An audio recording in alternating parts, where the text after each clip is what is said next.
नमस्कार। आज हम देख रहे हैं 3 जुलाई 2025 का दैनिक राशिफल। हमारे पास मेष से मीन तक सभी 12 राशियों की भविष्यवाणियां हैं। तो चलिए कोशिश करते हैं समझने की कि इनमें क्या खास है, कोई पैटर्न है क्या। पहली नज़र में ही कुछ राशियों के लिए दिन काफ़ी अच्छा लग रहा है। जैसे मेष में ज़बरदस्त एनर्जी की बात है, और सिंह के लिए तो लगता है किस्मत ही साथ है। रुके हुए काम बनने का जिक्र है। हाँ, सिंह का जिक्र वाकई काफी पॉजिटिव है। भाग्य का साथ है और वो संतान से शुभ समाचार वाली बात भी है। लेकिन देखिए, मेष में जहां ऊर्जा और सफलता है, वहीं वाहन को लेकर एक चेतावनी भी दी गई है। अच्छा। हाँ, तो मतलब उत्साह तो है, पर थोड़ी सावधानी भी जरूरी बताई गई है। ये बैलेंस वाली बात हुई। और एक चीज जो मुझे लगभग हर जगह दिख रही है, वो है काम पर, मतलब करियर पे फोकस। मिथुन को नया मौका, पर साथ में प्रेशर भी, और बोलने में सावधानी। हाँ, मिथुन के लिए थोड़ा ट्रिकी है। नया अवसर है, पर दबाव और वाणी संयम दोनों बातें हैं। और फिर तुला को प्रमोशन का योग बताया है, धनु को करियर में तरक्की, मकर को मेहनत का फल। बिल्कुल। कुंभ को नए प्रोजेक्ट में सफलता, मीन को व्यापार में विस्तार। लगता है ये दिन स्रोत के हिसाब से प्रोफेशनल लाइफ के इर्द गिर्द घूम रहा है। हाँ, पर ये सिर्फ अच्छी खबरें नहीं है। जैसा आपने मिथुन का बताया, दबाव भी है। मकर के लिए भी मेहनत का फल है, यानी एफर्ट तो डालना पड़ेगा। सही कहा। ऐसा नहीं है कि सब कुछ आसानी से मिल जाएगा। मौके हैं, पर शायद उनके साथ कुछ चुनौतियां भी जुड़ी नहीं है। अच्छा, और काम के साथ पैसा भी जुड़ा होता है, तो आर्थिक मोर्चे पर क्या दिख रहा है? यहां भी थोड़ा मिक्स्ड बैग है। वृषभ को लेन देन में सावधानी बरतनी है, कुर्क को खर्च पर कंट्रोल रखना है, और वृश्चिक को फिजूल खर्ची से बचना है। ये सावधानी वाली साइड हो गई।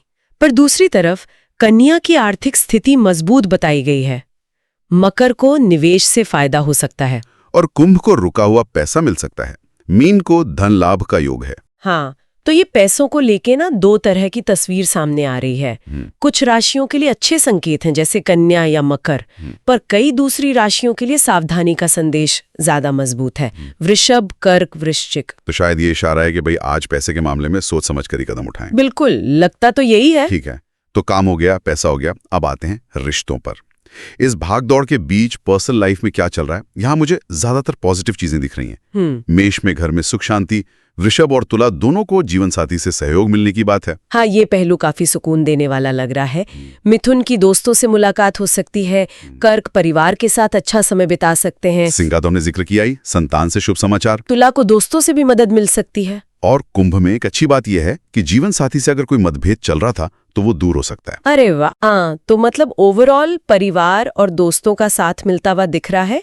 शायद ये दिन की मुश्किलों से निपटने में मदद करेगा। ये अच्छा है, लेकिन जैसा हमने मेष के साथ देखा, हर चीज परफेक्ट नहीं है।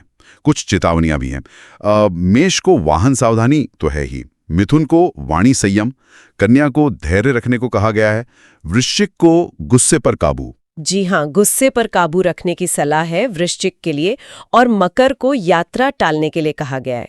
और सेहत का ध्यान रखने की बात भी कुछ राशियों के लिए है, वृषभ, धनु और मीन। हाँ, इन 3 राशियों के लिए स्वास्थ्य पर ध्यान देने का जिक्र है। मीन के लिए तो खानपान में संयम की बात भी जोड़ी गई है। तो ये चेतावनियां जरूरी हैं, नहीं तो सब कुछ बहुत गुलाबी लगने लगता। बिल्कुल, ये भविष्यवाणियों को थोड़ा रियल बनाती है। सिर्फ अच्छी बातें नहीं, बल्कि वो संभावित परेशानियां भी बताती हैं जिन पर ध्यान देना जरूरी है, चाहे वो अपना व्यवहार हो, सेहत हो या बाहरी हालात। जैसा हमने शुरू में नोट किया था, सिंह के लिए दिन बहुत अच्छा बताया गया है ना? हाँ, पर वहीं कन्या को धैर्य रखने और यहाँ तक कि किसी से अनबन की आशंका भी जताई गई है। ये थोड़ा विरोधाभासी नहीं लगता? देखिए, ये ज्योतिष की प्रकृति है। हर राशि की अपनी ऊर्जा, अपनी स्थिति मानी जाती है। तो स्रोत के अनुसार एक ही दिन किसी के लिए बेहद शुभ हो सकता है और किसी के लिए थोड़ी चुनौतियां या सावधानी लेकर आ सकता है। समझा। अच्छा, और एक आखिरी बात, इन सब भविष्यवाणियों के बाद एक उपाय है जो सभी राशियों के लिए बताया गया है। भगवान गणेश को दुर्वा चढ़ाना और मंत्र जाप करना। ये थोड़ा अजीब नहीं कि मतलब सबके लिए एक ही समाधान? ये एक दिलचस्प पॉइंट है, सबके लिए एक ही उपाय सुझाना।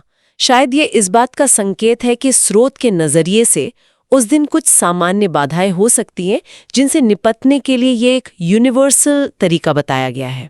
एक तरह का आप कह सकते हैं आध्यात्मिक प्रोटेक्शन शील्ड। अच्छा, ये इंटरप्रिटेशन हो सकता है। तो कुल मिलाकर देखें तो ये राशिफल काम, पैसा, रिश्ते और व्यक्तिगत व्यवहार इन सब पर फोकस कर रहा है। कहीं मौके हैं तो कहीं थोड़ा संभल कर चलने की जरूरत। हाँ, और एक सोचने वाली बात ये भी है कि ये रोज की भविष्यवाणियां कैसे हमें उस दिन के लिए एक तरह का मेंटल फ्रेमवर्क देती हैं। स्रोत के हिसाब से ये बताती हैं कि किन चीजों पर ध्यान दें, क्या उम्मीद करें। बिल्कुल। तो आज के इस विश्लेषण में इतना ही।